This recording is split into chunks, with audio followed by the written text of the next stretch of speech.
Hello বন্ধুরা, কি ভাবছেন? এগুলা কি? দাঁড়ান আমি বলে দিচ্ছি। এগুলা হচ্ছে আমের আচার। আমার মনে হয় দুনিয়ার সব থেকে সহজ এবং মজাদার হচ্ছে এই আচারগুলো। বাড়িতে বাচ্চা থেকে শুরু করে বড়রা সবাই এই আচারগুলো অনেক অনেক পছন্দ করে থাকেন। প্রতি বছরেই বিভিন্ন ধরনের আচারের আইটেম করে থাকি, তবে এই আচারটা থাকবেই থাকবে আমার মেনুতে। এই আচারগুলো না বানালে আমার বাচ্চাদের মনেই খুশি করতে পারবো না আমি। বড় একটা কড়াই নিয়ে নিয়েছি, আর কড়াইয়ের ভিতরে এক কড়াই আম দিয়ে দিয়েছি। আবার দেওয়ার পরও আরও কিছু রয়ে গিয়েছে, সেগুলো যে জালিতে রেখে দিলাম। তো কড়াইয়ের আমগুলো যখন একটু কমে আসবে তখন আবার এগুলোও দিয়ে দিব আমি। যত ধরনের আমই বানাই না কেন, তারপরও সব আচারের আগে এই আচারগুলোই শেষ হয়ে যায়। তো বন্ধুরা, এই আচারগুলো বানানোর জন্য আমি কিছু আম কেটে নিয়েছি। সরি, কিছু আম বললে ভুল হবে, এখানে অনেকগুলো আমই রয়েছে। তবে এখানে কতগুলো আম সেটা আমি বলতে পারবো না, কারণ এই আমগুলো হচ্ছে আমাদের গাছের আম, কিনে আনি নাই তো, সেই জন্য আর কি। আমগুলো কাটার পরে একটা জালিতে কিছুক্ষণ রেখে দিয়েছিলাম, সব পানিগুলো যাতে ঝরে যায় সেজন্য। আম থেকে সমস্ত পানি ঝরে যাওয়ার পরে আমি একটা কড়াইতে আমগুলো দিয়ে দিয়েছি। তারপরে পরিমাণ মতো লবণ দিয়ে জাল করে নিচ্ছি। কিছুক্ষণ জাল দেওয়ার পরেই এর ভিতরে দিয়ে দিচ্ছি হলুদের গুঁড়া আর মরিচের গুঁড়া। এখানে আপনারা হলুদের গুঁড়াটা নাও দিতে পারেন, তবে হলুদের গুঁড়াটা দিলে মানে আচারের কালারটা দেখতে অনেক সুন্দর লাগে। তারপরে এই গুঁড়াগুলোকে সমস্ত আমের ভিতরে নেড়ে চেড়ে ভালোভাবে মিশিয়ে নিব। এরপরে কিছুক্ষণ জাল করে নেব। এই পর্যায়ে আমগুলো অনেক নরম হয়ে গিয়েছে। তো এখন আমি এর ভিতরে দিয়ে দেব পরিমাণ মতো চিনি। মানে আপনারা এখানে যেরকম মিষ্টি রাখবেন আচারগুলো, ওই পরিমাণ আন্দাজ করেই দেবেন। তো আমি একটু বেশি চিনি দিচ্ছি, কারণ আমার বাচ্চারা খাবে, এই জন্য একটু মিষ্টি হবে এই আচারটা। আচারগুলোকে কিন্তু বারবার উল্টে পাল্টে দিতে হবে, যাতে নিচে না লেগে যায়। কিছুক্ষণ জাল করে নিলাম। চিনিগুলো যখন আমের সাথে মিলে গিয়েছে তখন একটু চেখে দেখলাম যে আর একটু চিনি দরকার, তাই আবার একটু চিনি দিয়ে দিলাম। যদি আচারগুলো টক ঝাল মিষ্টি রাখতে চান তাহলে চিনিটা কম দিবেন, তাহলেই টক ঝাল মিষ্টি হবে আচারগুলো। তো বন্ধুরা, এই পর্যায়ে আমি এর ভিতরে দিয়ে দেব একটু সরিষার তেল। এই সরিষার তেলটা আপনারা একদম আমগুলো কড়াইয়ের ভিতরে দেওয়ার আগেই দিয়ে দিতে পারেন। তো আমি মাঝে মাঝে আগে দেই, আবার আজকে পরে দিলাম, পরে দিলেও সমস্যা নেই। তবে সরিষার তেলটা এখানে দেবেনই, দেওয়ার চেষ্টা করবেন, কারণ সরিষার তেলটা দিলে আচারের, যে কোনো আচার হোক, আচারের স্বাদটা অনেক সুন্দর হয়, আর দেখতেও আচারগুলো একটু তেল তেল ভাব, মানে দেখতে ভালো লাগে। যাই হোক বন্ধুরা, এ পর্যায়ে আমি এর ভিতরে দিয়ে দিয়েছি পাঁচফোড়ন গুঁড়ো। এই পাঁচফোড়ন গুঁড়োটা আর আপনাদের দেখালাম না, কারণ এটা তো সবাই জানেন যে পাঁচফোড়ন গুঁড়ো কীভাবে করে, আর এটা তো রেডিমেড পাওয়া যায়। তো আমি এর আগে তো অন্য ধরনের আচার বানিয়েছিলাম, তো তখন একসাথে গুঁড়ো করে নিয়েছিলাম, তার কিছুটা ছিল, ওইটাই এখানে ব্যবহার করলাম আজকে। আর পাঁচফোড়নগুলো যখন গুঁড়ো করেছিলাম তখন শুকনো মরিচ টেলে দিয়েছিলাম, মানে পাঁচফোড়নের ভিতরে অনেক মরিচও রয়েছে।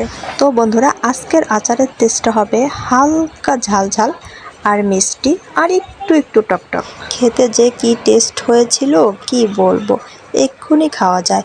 তো আমি একটু টেস্ট করে দেখলাম যে আর একটু পাঁচফোড়ন দিলে আরও বেশি টেস্ট হবে, তাই একটু নেড়ে চেড়ে তারপরে আবারও আর একটু পাঁচফোড়ন গুঁড়ো দিয়ে দিলাম এর ভিতরে আমি। তো বন্ধুরা, আপনারা কি কখনো এই আচার বানিয়েছিলেন? আর বানিয়ে থাকলে এই আচারটিকে আপনারা কি আচার বলে থাকেন অবশ্যই কমেন্ট করে জানাবেন। আর এই আচারকে আমি কি বলে থাকি জানেন? টক ঝাল মিষ্টি মোরব্বা। তাছাড়া গরমের ভিতরে মিষ্টি কোনো জিনিসই খেতে কেমন ভালো লাগে না, তবে টক জাতীয় জিনিস হলে গরমের ভিতরে কিন্তু ভীষণ মজা লাগে। বন্ধুরা, আচার বানানো কিন্তু শেষ পর্যায়ে। এ পর্যায়ে চুলার জালটা একটু কমিয়ে দিতে হবে, আর বারবার অনবরত নাড়তে হবে যাতে কড়াইয়ের নিচে না লেগে যায়। তো এই যে গলে মলে গিয়েছে এই আচারগুলোকে আমি যে প্রথমে আচার দেখিয়েছিলাম ওই রূপে কিভাবে আনবো, সেটি দেখার জন্য পুরো ভিডিওর সাথে থাকুন।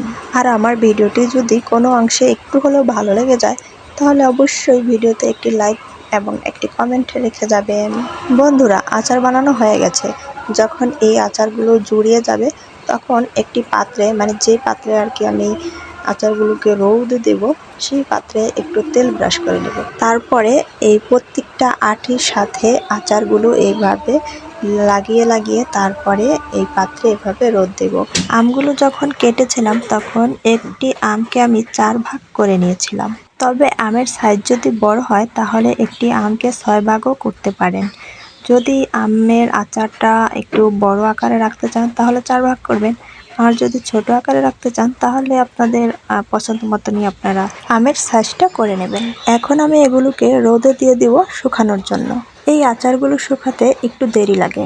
আচারটা বানাতে অনেক কম সময় লাগে আর সহজেই বানানো যায়, তবে শুকাইতে একটু দেরি লাগে। তো এই যে দেখুন বন্ধুরা, একদিন রোদ দেওয়ার পরে আচারগুলো এই যে এরকম হয়েছে, আর কালারটা কত সুন্দর দেখা যাচ্ছে দেখুন। আর এই শ্রেণীটাতে আমি তেল ব্রাশ করে নিয়েছিলাম বলে সহজেই আচারগুলো উঠে যাচ্ছে। আপনারা একবার হলো এই আচারটি বানিয়ে টেস্ট করে দেখবেন যে আসলে এটা কতটা টেস্টিকর। তো বন্ধুরা, আপনাদের দেখিয়ে দিচ্ছি যে আমি আজকে কতগুলো আচার বানিয়েছি। এই যে 2টা বলের ভিতরে রয়েছে, আবার 2টি ছেনের ভিতরে রয়েছে।